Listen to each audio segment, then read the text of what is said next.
finally, I want to actually combine elements numbers 9 and 10 here just because they're both a little bit short here, and that would be GDP per capita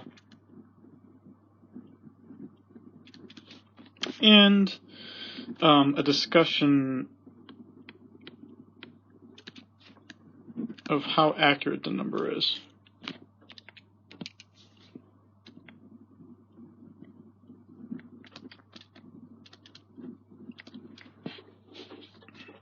Let's start first with what GDP per capita represents. GDP per capita,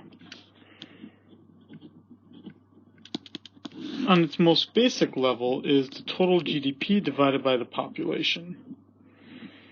And basically, your goal is how much production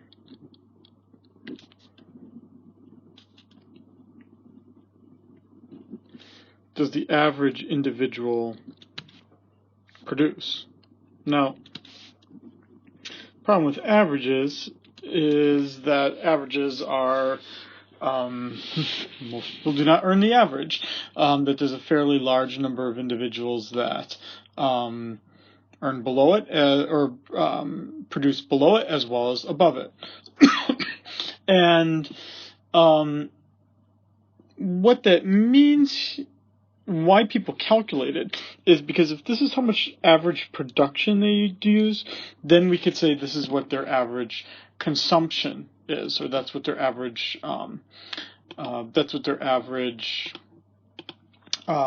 income levels would be. So if we look at GDP per capita for the United States, that what we see here is that GDP per capita right now in the United States is, I'm just trying to get a good sense here of where we're at in the U.S. I'm actually looking it up online as we speak. The calculation itself is rather simple. Essentially, what we'd be doing here is dividing approximately 19 trillion by about 326 million. And if you do that, you should get an I guess I can do the math here. That you would get a approximate, let's see, 19,000,000,000,000,000,000 divided by 326,000,000,000. Yeah, it gives me about 58,282 per capita. But essentially what we're saying here is that the average person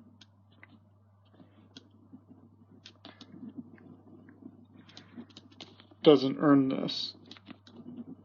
And we know that to be true, that the average person does not get $58,282, that it's something much less than that.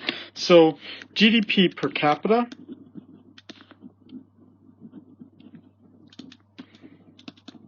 is not useful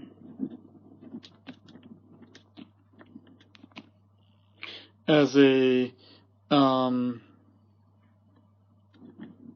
level of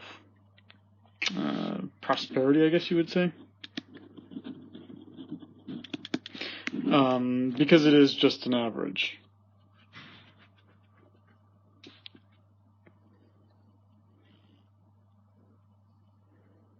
Now, the final question here is how accurate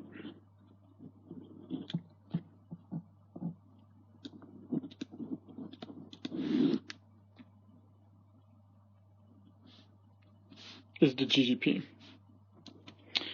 It both overestimates and underestimates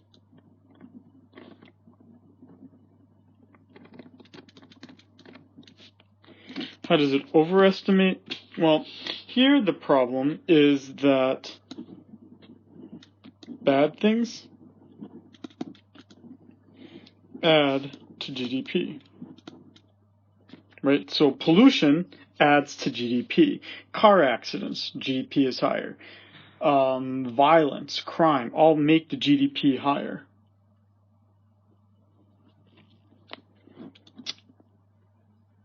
Then, in terms of underestimating, what we see here is that home labor